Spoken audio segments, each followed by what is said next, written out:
the government, particularly Labour at the moment, want to go in to schools, and there's no doubt about it, there's a kind of propagandizing element here, with a particular version of what they want young people to relate to in terms of what is a truth and, what a good citizen is and all the rest of it. And clamping down on false communications is where we can expect to see an ever more elastic definition of misinformation. I really liked Adolescence as a Netflix series. I was one of its fans.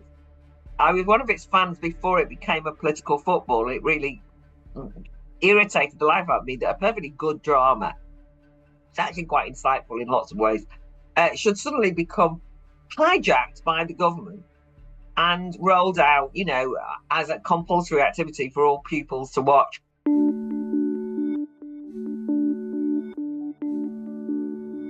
I'm Jasmine Birtles, and today I'm here with Baroness Fox, Claire Fox, who is, she has so many areas that she's working in, but I'm particularly talking to her today about the Supreme Court decision that said what most of us already knew, that a woman is a woman. Claire, hello.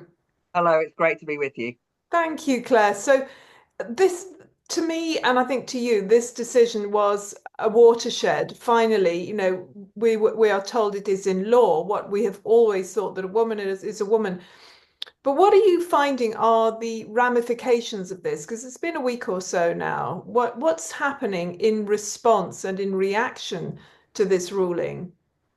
So, of course, it's a great clarification that the Supreme Court has told us, or told us that the law does in fact acknowledge biological sex in preference to a chosen sex because of your particular feelings in relation to gender, which obviously challenges the whole assumptions that trans women are women, which is what so many politicians had been embracing for so long and had completely confused everything, particularly in relation to single sex provision. So you think it's great, but there's a couple of caveats, aren't there?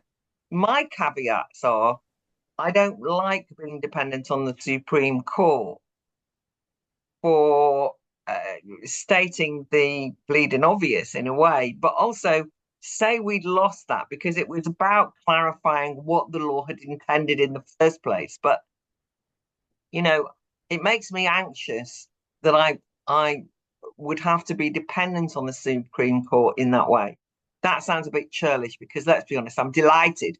It's like a major victory because those of us who've been arguing this and for our pains being called bigots can now at least say, well, the Supreme Court says so. It's quite nice, especially because we have such a legalistic ruling elite that they're the ones who are usually lecturing us about the importance of the Supreme Court. It's quite nice to be able to kind of, bot them back with it. In terms of the reactions, though, that's one of the ironies because usually it isn't me that's saying the Supreme Court says, it's all sorts of identitarians and the arguments around trans women's are women, that side of things, which has completely confused and complicated us for so long. They're the ones who say, well, no, this is what the Equality Act says, or this is what the Gender Reassignment Act says. And so they've tried to use the law to shut down debate and to actually really encroach on hard-won rights. And so they are, and the reason why that's happened, by the way, is that politicians, and this is both Conservative and Labour, because it would be wrong to imply that it's only the identitarians in the Labour Party that have led to this. I mean, Theresa May, as it were, is very much responsible. And while Kemi Badenoch is wholly virtuous and on the right side on this one, she's only been the leader of the party for a short time, and the Conservative Party fully embraced all this.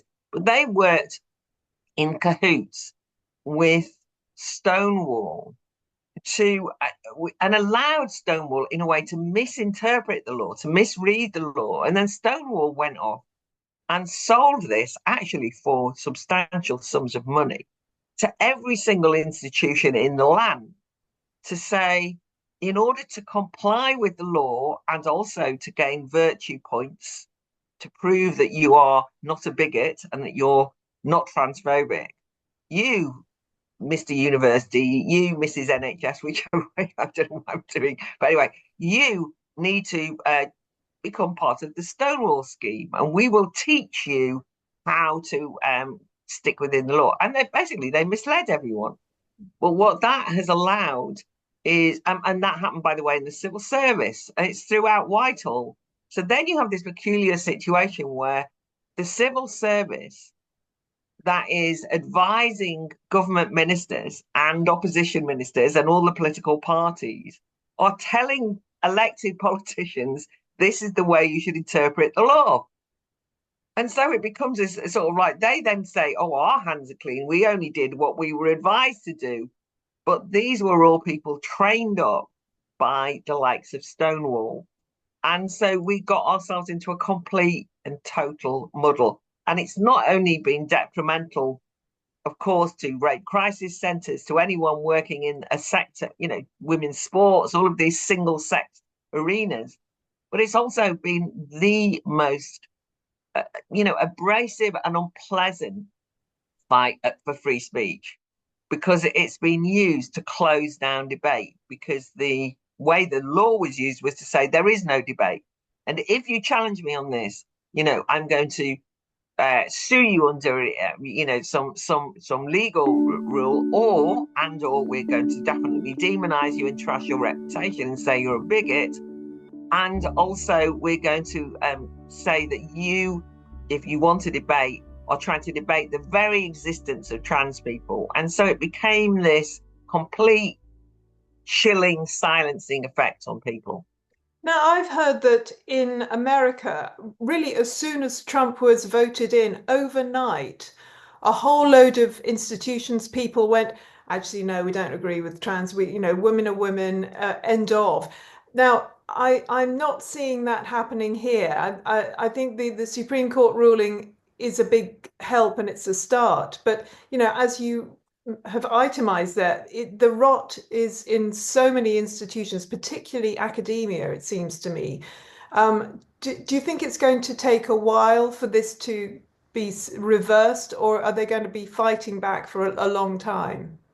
And I think first of all, it's only just happened, so you have to give a bit of space.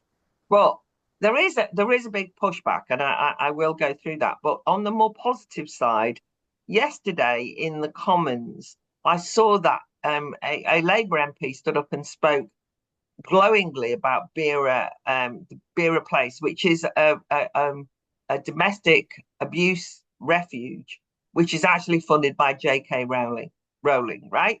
And it was set up precisely because the Edinburgh Rape Crisis Centre was led by a man identifying as a woman and had trans inclusive policies. And there's been all sorts of scandals about that place. But it meant that if you're a woman wanting to go and get some, advice or support or counselling because you've been raped in a women only situation, you wanted to go to a women only centre, you couldn't have that guaranteed. And so J.K. Rowling set up Vera Place. So the fact that you had a Labour MP stand up in the Commons and celebrate that, I'd never heard of this Labour MP. I can't even remember her name now. In other words, she wasn't known as a gender critical MP. Then on social media, lots of other Labour MPs started saying, what a wonderful speech. You were brilliant today. So I think that it has allowed people who've always thought this, but been, you can say cowardly, but intimidated, whatever, and not able to say it, particularly in the Labour Party, where maybe they've felt under the cosh on this one, that they've got the confidence to do it. So I want to welcome that as very positive. But it's also the case that it won't change overnight, precisely because what I want to emphasize is how institutionalized gender ideology is. If it were just simply, I don't know, the cowardly political elite or, institutional leaders who just bowed and gone along, a lot of these people have embraced this stuff, right? And it's very difficult in a way for them to get out of it because they've invested huge amounts of time and reshaping institutions around this as the norm, as the reality. And so what we've also seen, and this includes in the charitable sector, with an organization like Refuge, you believe, that was set up to provide women with refuge from domestic abuse, women for women, run by women for women, they have come out and condemned this. I see the BBC are having a trans solidarity day. What? They're kind of like, we want all our trans staff to turn up. A whole swathe of institutions have brought this into them, to their inner life. And I think one of the things that happened was that when this was starting to kind of take off, you imagine some old fusty guys at the BBC, right? They're like, oh, what's this LGBTQI plus stuff? We don't really understand it, but we're told that we need to be more relevant and authentic, and we want to attract youth, and we know that they all love watching drag queens, RuPaul's Drag Race. So, but we don't really know what to do. So they then get third-party advisors to come and work for them and set up departments that it starts off as the, equality, diversity and inclusion department with a special trans section.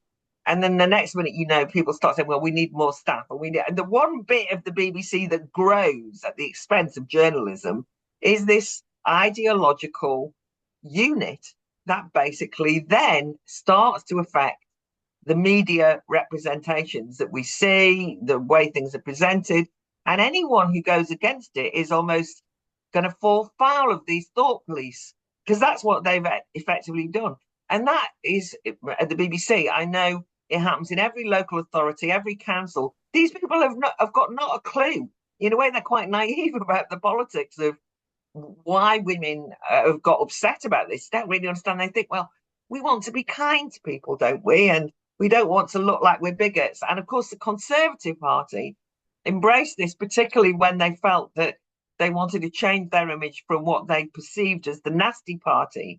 And so they went over the top, complete full guns blazing, to say, we don't want anyone to think we're like before when we brought in Section 28, which, by the way, was a bigoted law that was actually targeting lesbians and gays and was completely illiberal. And, I opposed it myself.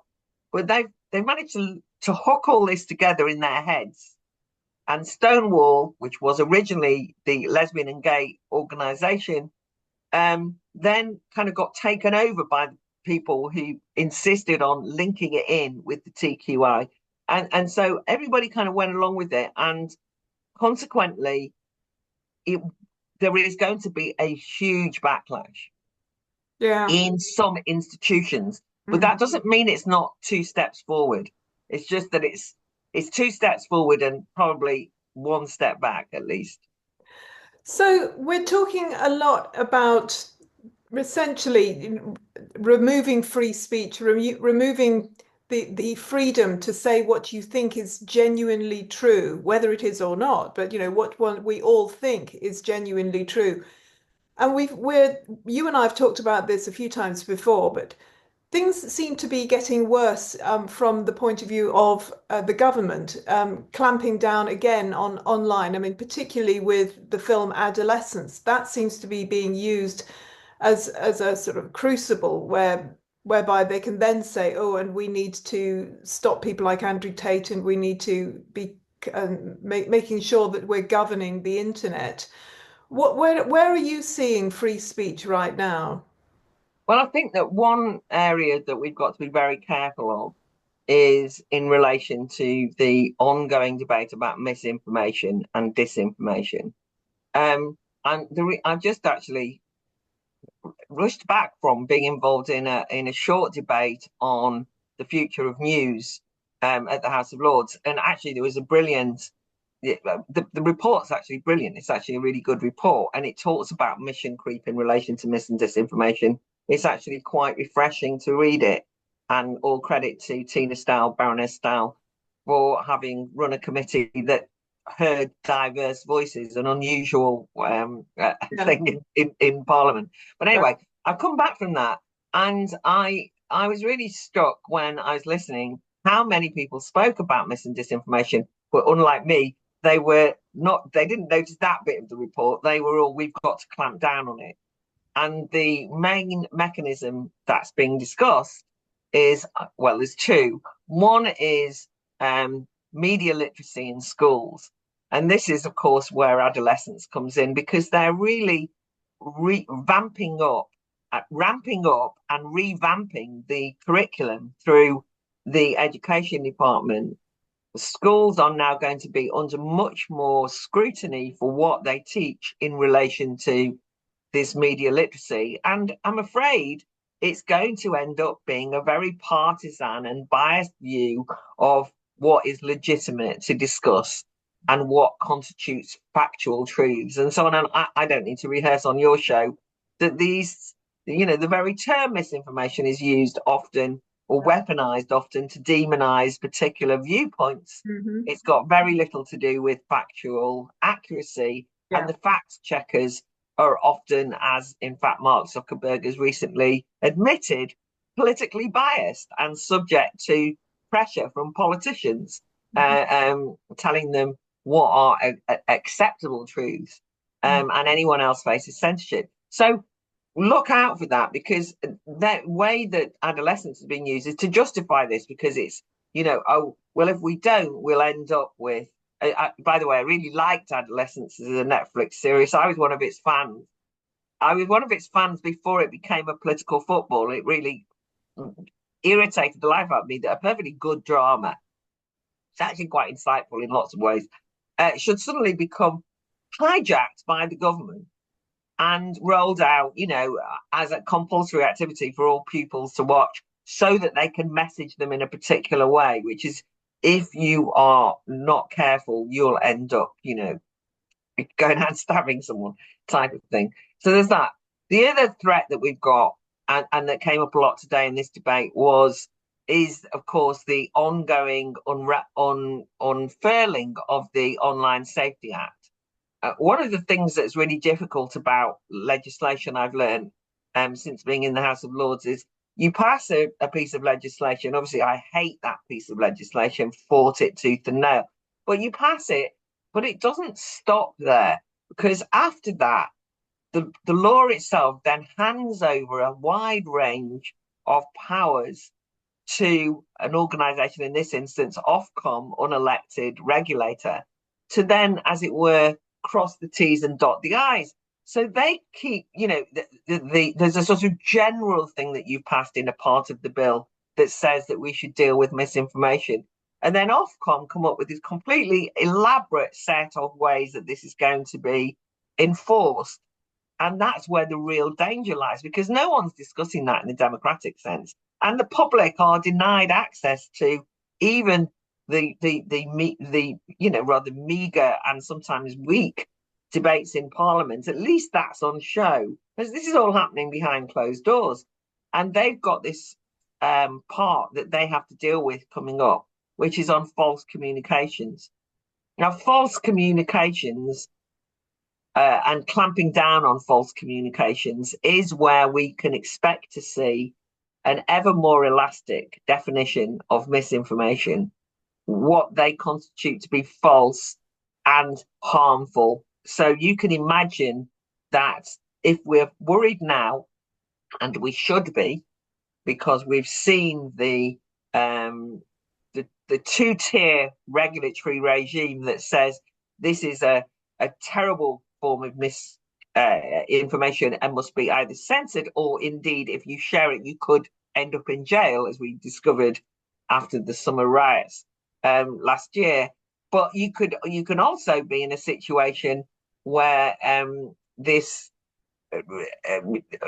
harmful content that you're apparently sharing can be just subject to all sorts of intervention, and you can be labeled. And so anyway, the two-tier nature is other things which we know to be actually false, and as you say, people are, I think it's perfectly, it's not the law's job to say that's a lie. for a Mm, start off. mm. So I don't care if people tell lies, then the rest of us should say that's a lie and prove them wrong, right? Rather than have a regulator step in. But nonetheless, the problem is if the government, the state, and its unelected enforcers in regulatory regimes are the ones making those decisions, they can actually define in a ministry of truth like way what is true and what is false. And the penalty for false communication can be quite severe.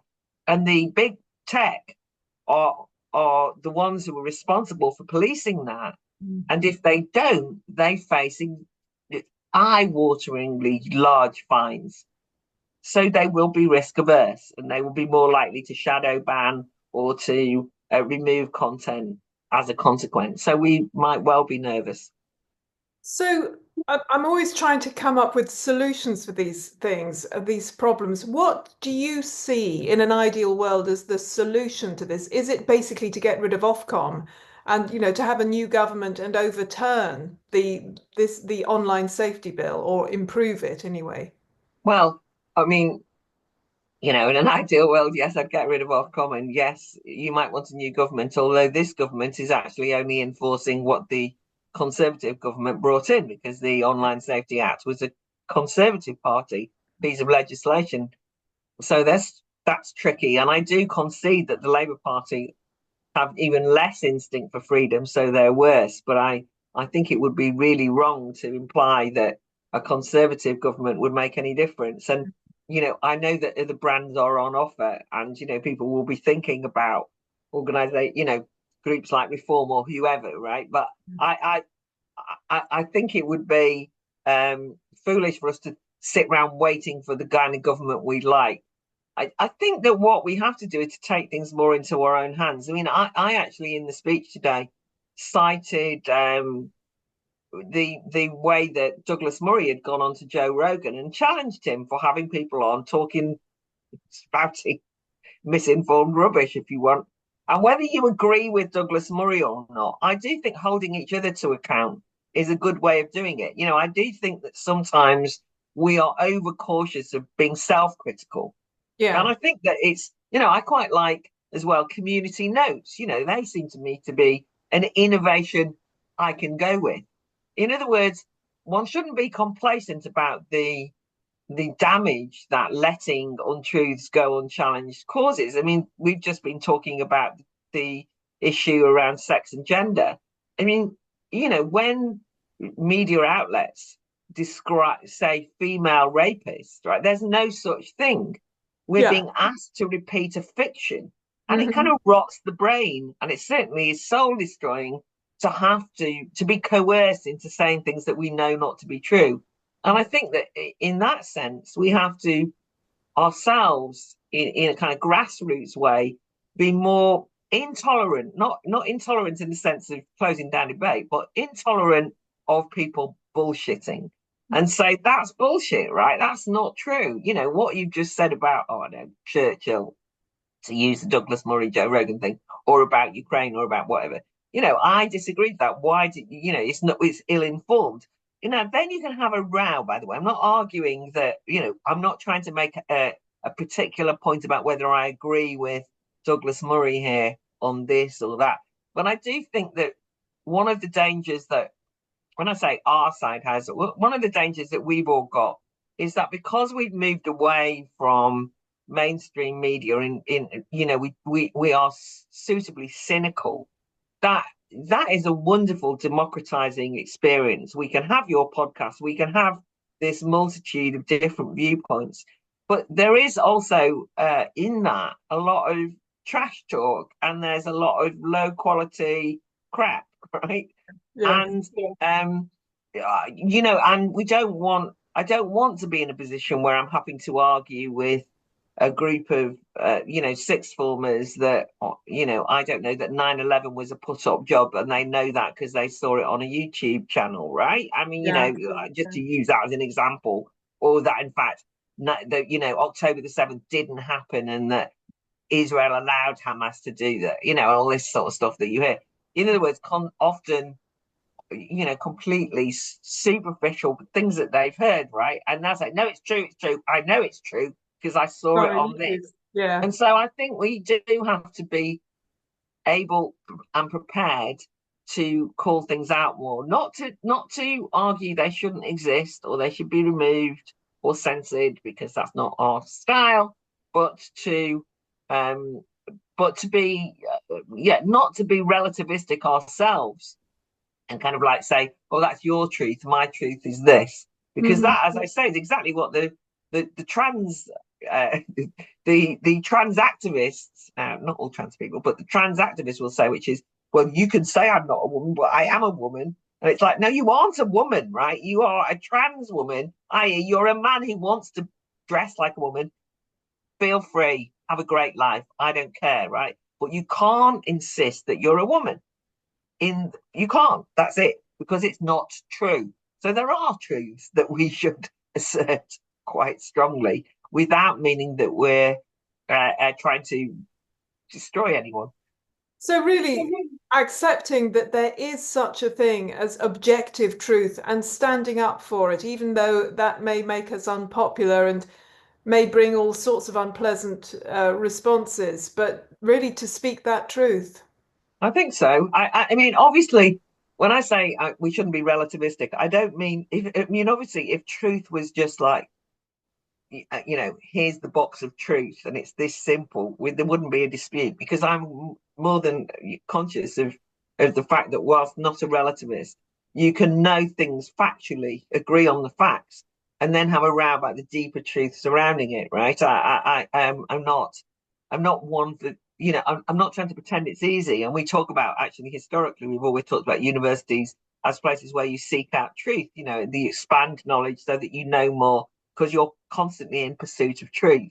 And what is the truth about a particular military geopolitical conflict, right? There are certain things that are absolutely not true and that genuinely are lies, right? Factually lies. And people do try and rewrite history in ways, we've seen the left do that for a long time. And I'm originally from the left, but, the kind of woke identitarian left have tried to rewrite the whole history of the United Kingdom as only to do with slavery, colonialism, and so on. I've got that's it. You know what I mean? And they kind of remove any of the positives in order to tell their truth. Yeah. So that's not good, and I don't want to but I don't want to emulate that. But I am also aware of the fact that there are just things that there will be disputes over. There will be arguments about the significance of I don't know, the 1916 Irish rising, uprising, right? What did that mean? I mean, it happened. So if you deny it happened, you're mad, right? But the Easter Rising in 1916 happened. But what it meant for the Irish, the way it led to a civil war, the impact it had on the United Kingdom, I'm just using that as a historic example. They are things which people have fought over for a long time, right? And so that's the significance of those facts.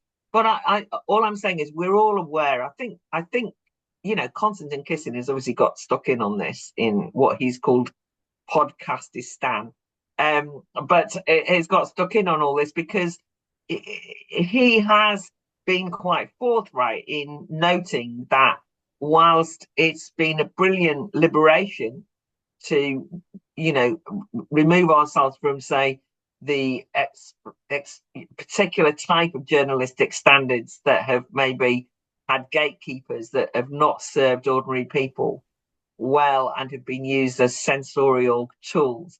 That doesn't mean to say that we should think that anything goes, and that we have to show due diligence and we have to take on some responsibility. I mean, if you're going to be the new media, if you're going to be the new spokespeople, right, if you're going to proclaim that you're seeking truth, then you have to take some responsibility for ensuring that what you're saying is as well informed as it can be.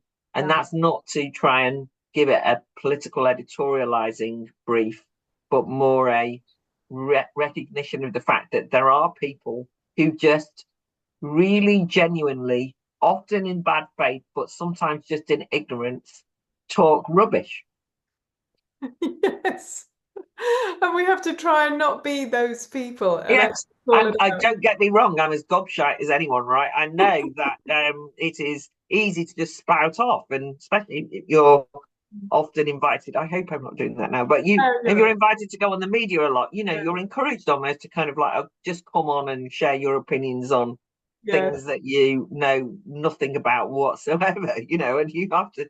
I often say no.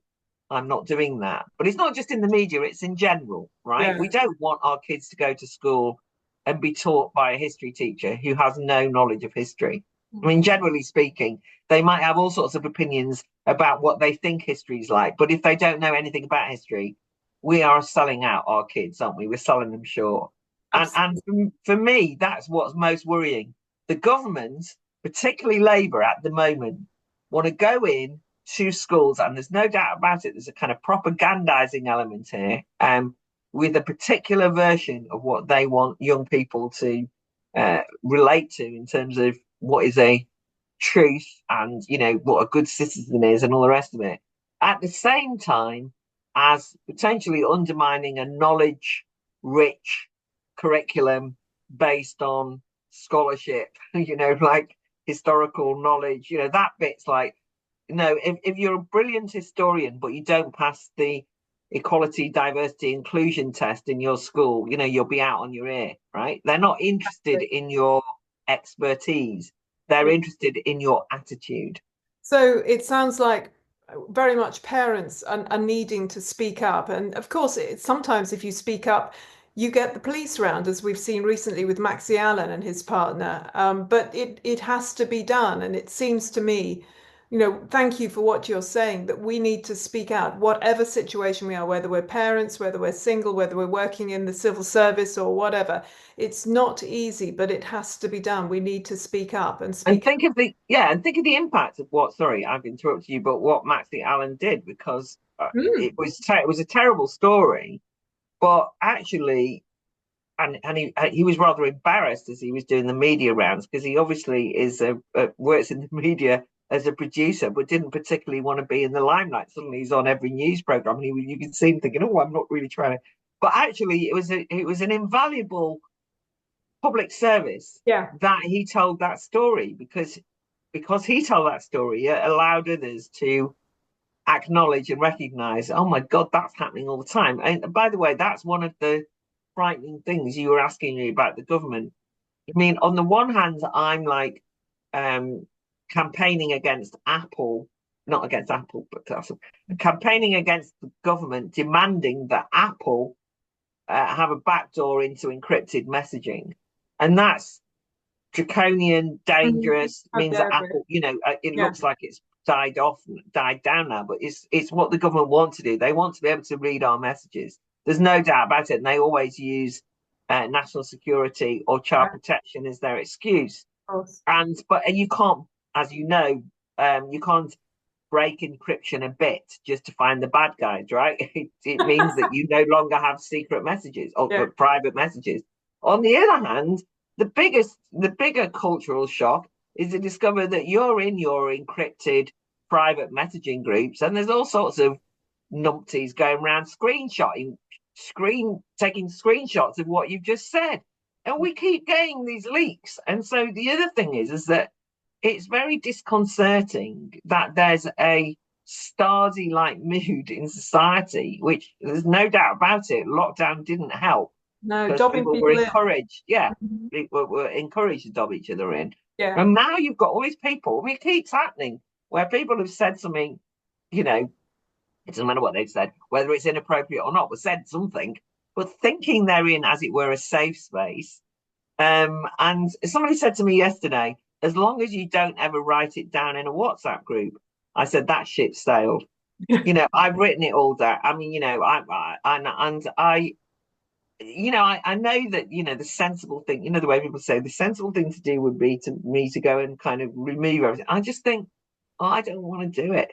I don't want to do it. Right? I can't bear to live my life looking over my shoulder in case somebody thinks I said the wrong thing. And obviously, I know it's different because I'm like old, and on the one hand, and also, I'm sort of I'm not exactly uncancelable. I can never say that because it can always get you on something. But I'm in a way, I've got the total privilege of running the Academy of Ideas, which is a free speech organisation committed to open debate with colleagues who share that outlook. And I'm an unelected member of a chamber that means that I'm there for life in the House of Lords, which is terrible because we should abolish the House of Lords. But that's to one side. That's where I am. So it's all very well me saying this, but I really think what an awful way to socialize young people, to tell them that they can't think aloud, say the unthinkable, like when you kind of experiment with ideas when you're growing up. And we're telling them, no, don't do anything like that. Don't. I think, God, they'll become intellectually stunted in that way because they won't be able to have intellectual flights of fancy, which is the way that you develop your ideas when you're still do. You try things out, and your mates go, "You're talking absolute rubbish, sharp," and it makes you. It's a good corrective. You sort of go, "What?" And then you kind of discuss it. Whereas if now people kind of don't say anything or only say a kind of pre-scripted version of what they think will be acceptable to their colleagues, their friends, their neighbours, you lose the habit of thinking for yourself. You're following a script. Yeah, exactly. So, Claire, thank you. Thank you for all of that. Thank you for telling us to think for ourselves and to tell other people when they are speaking something that you consider is not truth. We're calling out the bullshit, basically. So thank you, Baroness Fox, for helping us call out the bullshit. This has been Claire Fox. See you next week.